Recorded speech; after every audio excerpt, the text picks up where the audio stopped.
જય માતાજી મિત્રો, રામમાળી રામ।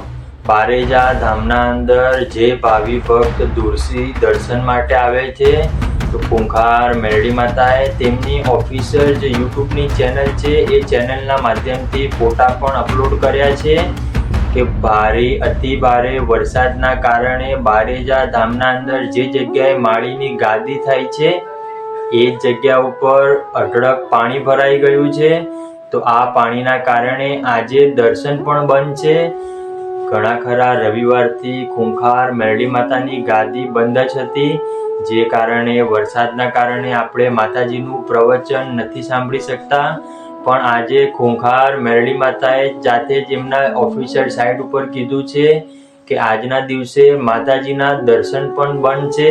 તો જે ભાવિ ભક્ત દૂરથી આવે છે એમને આ ખાસ વિડીયો જોવો કે આજે રવિવારના દિવસે ખૂંખાર મેરડી માતાની ગાદી તો અવશ્ય થાય છે, પણ અતિ ભારે વરસાદના કારણે આજે ગાદી બંધ રાખી છે, જેથી સર્વ ભાવિ ભક્તોએ નોંધ લેવી।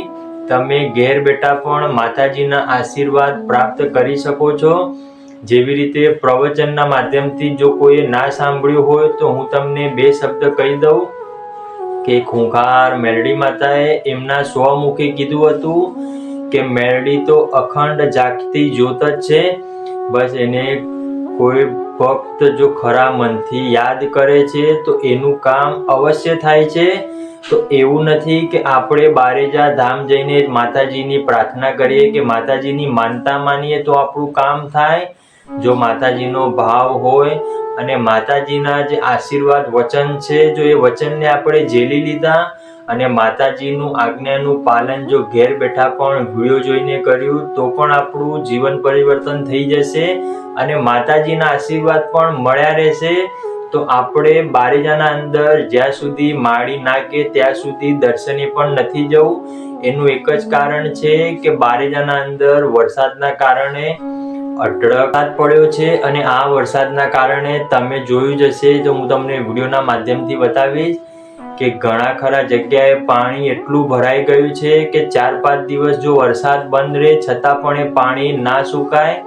પાર્કિંગની જગ્યા ઉપર પણ એટલું બધું પાણી ભરાઈ જાય છે અને જે જગ્યાએ માળીની ગાદી થાય છે એ જગ્યા ઉપર પણ જો 4 થી 5 દિવસ વરસાદ ના આવે છતાં પણ એ જગ્યાએ પાણી ના સુકાય। તો આવા અતિ ભારે વરસાદના કારણે ખૂંખાર મેરડી માતાએ બારેજાના અંદર ગાદી બંધ રાખી છે। તો સૌ ભાવિ ભક્તોએ નોંધ લેવી।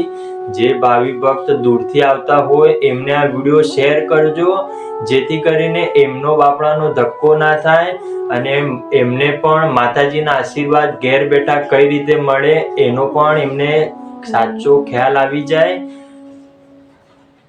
તો તમે અમારી ચેનલમાં નવા હોય તો ચેનલને સબસ્ક્રાઇબ કરજો, જેથી કરીને આવી તમામ અપડેટ તમારા સુધી સૌ પ્રથમ પહોંચે। ત્યાં સુધી જય માતાજી મિત્રો, રાજી રહેજો।